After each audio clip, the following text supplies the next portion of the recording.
प्रथमं साईनाथाय, द्वितीयं द्वारकामायिने, तृतीयं तीर्थराजाय, चतुर्थं भक्तवत्सले।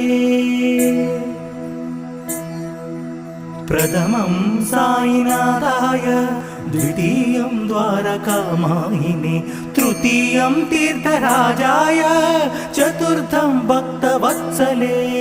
पंचमं परमात्माय, षष्ठमं च शिरडीवासिने, सप्तमं सद्गुरुनाथाय, अष्टमं अनाथनाथवे।